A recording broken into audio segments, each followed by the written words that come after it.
And that's the answer. And that includes those frames. We could do one more question we actually got submitted from the blog, from the AGO blog here, is did you take into account how Andy assembled his own art for exhibition when this was being assembled? Did you try to quite do things the same way, or say, forget how you displayed it, I want to show it? Well, Andy, being this sort of anti-conservative, anti-sort of establishment guy that he was, usually just said, show it any way you want. I mean, so in a way, I have listened to Andy, and we've done it any way we want. But I mean, it's, as I say, it's a way he was a voyeur, even of himself and of his own stuff. And he'd say, "Well, I'm interested to see what you do, so just do it." You know, he wasn't like most artists that way. And I mean, for example, he doesn't sign any of his paintings. You won't see an Andy Warhol signature here. That's very unusual.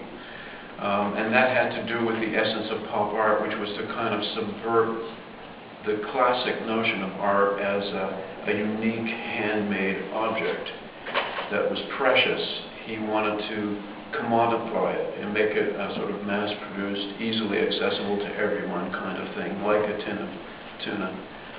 That might be poisonous, mind you. So I think, on the other hand, it was interesting to me to know that Andy he was the ultimate multitasker. You know, the people who know him said he was always doing 20 things at once. And in his factory, he would have the movies being projected on the walls. He'd be shooting a movie over there. He'd be doing a silk screen here. He'd have 5 people doing something else over there. So the idea of projecting his movies on the wall is a kind of almost like music. You know, that they weren't movies that you were necessarily meant to sit in for 8 hours and just watch reverently. That would also not be Andy. But the idea that they should just be on the wall behind you, like music while you're working, you know, listening to music, and that sometimes you really focus on and you have your favorite moments, and then you sort of tune out and you tune back in. That's more like what I think he had in mind with those movies. And there are hardcore Warhol film fanatics who would they would be attacking me physically now.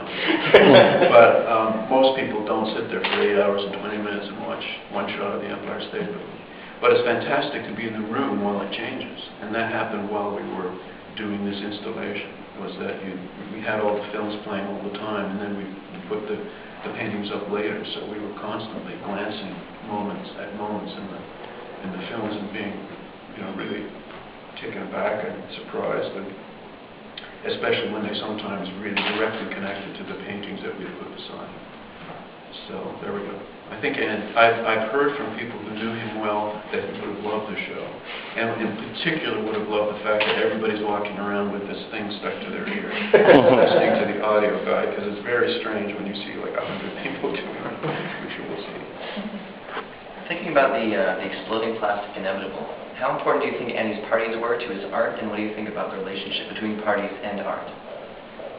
Well, I think, you know, everything changed for Andy after he got shot in 1968. I think he realized that the sort of 60s for him were over. The idea that everybody should have access to everything and that people should be really loose and free and open. You know, Charles Manson also kind of ended the 60s. Even though I think he was in the 70s, but it was, you saw what could happen if you did that. And so I think the party time was over, you know, for Andy after he got shot. But up until that moment, I don't think he differentiated between his parties and his art, particularly. I mean, people were always around. People would come to the factory and they would hang out and they would contribute or not. They would all end up in a screen test or a film or something. So it was very collaborative and informal. And Andy was a huge partier. He was extremely, you know, repressed. I mean, he really didn't like to be touched. He didn't like to touch people, and he wouldn't say very much, but he wanted to be there. You know, he needed to be with people. He didn't really want to be alone. So it's a kind of strange thing for him. He wasn't a sort of you wouldn't have seen him getting drunk and dancing on tables at all, not at all. Nobody ever saw him do drugs. Nobody knew if he had lovers or didn't. I mean, some people did, but he didn't have many. So he was it was a strange Andy's version of partying was quite different from yours.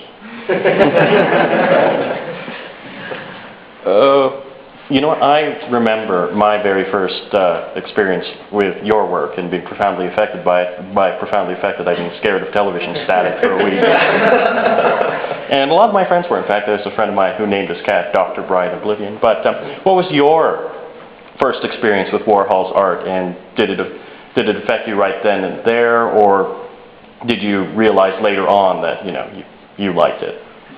Well, I think I was like most people. I would have first heard about it through magazines, Life magazine, and all the articles that came that were sort of really getting hysterical and focusing on the New York art scene and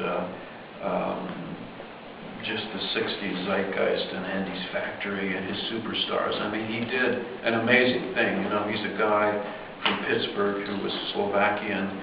He was gay. He was a secret Catholic. Nobody actually in New York even knew that until after he was dead. And it was interesting that of all the things that he should hide, he didn't hide being gay. In fact, he deserves to be a kind of gay icon because he was very much out there when people were still very much afraid to do that. He was an artist in Pittsburgh, in a Slovakian family, very blue collar. And yearned, for the limelight, the glamour. He loved Hollywood. He loved movies. He adored Shirley Temple. I mean, basically, he tried to become Shirley Temple, I think. And he managed to invert everything. He created an alternate universe Hollywood. That's because he couldn't be part of the real Hollywood. He wasn't an actor. He wasn't beautiful. He had bad skin. But he could go to New York and create an alternate universe Hollywood. His factory was the studio, and he called his actors superstars even when they were just people who wandered in off the street. He created them as superstars just by the force of his own will. So, and then he had real Hollywood stars started flocking to New York to see him. He had done that complete reversal.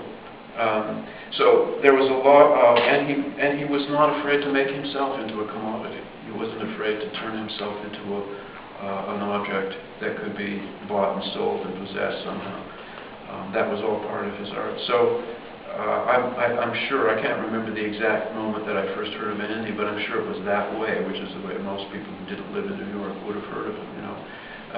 I know a lot of people who had a much closer connection with him because they were New Yorkers and they would actually go to the factory and they knew him, when he was just starting.